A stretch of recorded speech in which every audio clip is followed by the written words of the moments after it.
We go now to Congressman Dan Goldman, former U.S. attorney in New York, who served as the lead counsel for the Democrats in the first impeachment trial of former President Trump, so you may recognize him. Good morning to you, Congressman. Good morning, Margaret. So let's start with the appointment of the special counsel. I know you were asked last week, and you said you did not think one was necessary. Given what we now know and the developments, do you still think it was a mistake to appoint her as a special counsel? I don't think it was a mistake. I don't think any of us really have a good understanding of what information the Attorney General had when he decided to appoint Mr. Hur as the special counsel. But I do think it goes to a really important fact that is being missed here, which is that this administration is doing things by the book. There is a divide and a separation between the Department of Justice and the White House that certainly did not exist in the last administration. And President Biden and his team have reached out to the archives. They've reached out to the Department of Justice. They have done everything they can to cooperate. Yeah. And that's in direct contrast to what former President Trump has done, where he has obstructed justice at every turn. Right. Doing things by the book now, but obviously in the handling of classified material, not by the book, because the regulations are pretty clear there.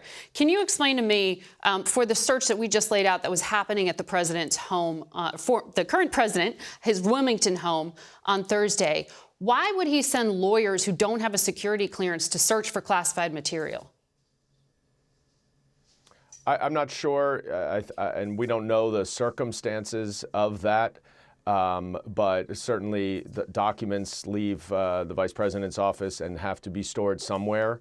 I do hope we will find out more information about it. But as you see from the White House's statement, from the personal attorney Bob Bauer's statement, they are doing everything by the book. They take this classified information being where it should not be, and we all acknowledge it should not be there. They take it very seriously, and they are abiding by the laws. They have reached out and been as cooperative as possible, and that's part of the reason why they can't speak, is that they would be potentially interfering with an ongoing investigation, which, once again, this administration takes very seriously. So can you explain on Thursday why a White House attorney, someone who's paid by U.S. taxpayers, was the one with the security clearance who got in the car and drove down to Delaware to then pick up where those lawyers who didn't have security clearance left off, and then found the 5 classified documents? Why is it appropriate for a White House lawyer to be involved in this personal matter?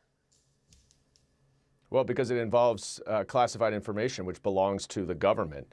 And this White House lawyer, Mr. Stauber, has security clearance. So the personal attorneys, once they found a classified document, have to put it down, stop. And then the White House counsel, yes, of course that's appropriate.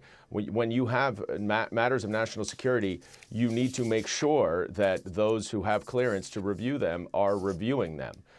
And once again, we're focusing on a lot of the nitty-gritty details here. The bigger picture is broad cooperation from the president, who clearly takes this very seriously. And that should be really underscored here, as well as the importance of an independence of the Department of Justice. You had an op-ed last year about the 45th president and the issues with classified material, and you laid out 4 factors you said prosecutors need to look at: intent to distribute, clear knowledge of importance, volume of the material, and whether or not investigators had been lied to. Is that the set of criteria you also think President Biden needs to be judged on? It absolutely is, and I think if you go through those criteria, in each one, they do not apply. We don't have any indication that President Biden knew about them. He certainly has demonstrated no intent to deceive or obstruct the government by keeping them, and that's in direct contrast to President Trump, who refused to cooperate, who refused to comply with a subpoena, and who ultimately forced the Department of Justice to execute a search warrant to retrieve the classified documents. When you look at this very clearly and you compare them, there is no comparison. Those 4 factors, I believe, apply to President Trump, and none of them apply to President Biden. And that is where we need to be centering this conversation.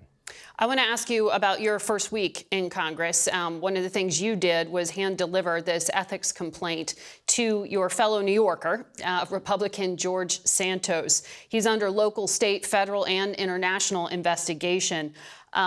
you need a simple majority to move ahead with any kind of ethics action. Do you have any Republicans supporting what you're trying to do here? Well, the Speaker of the House indicated that he would support an ethics investigation.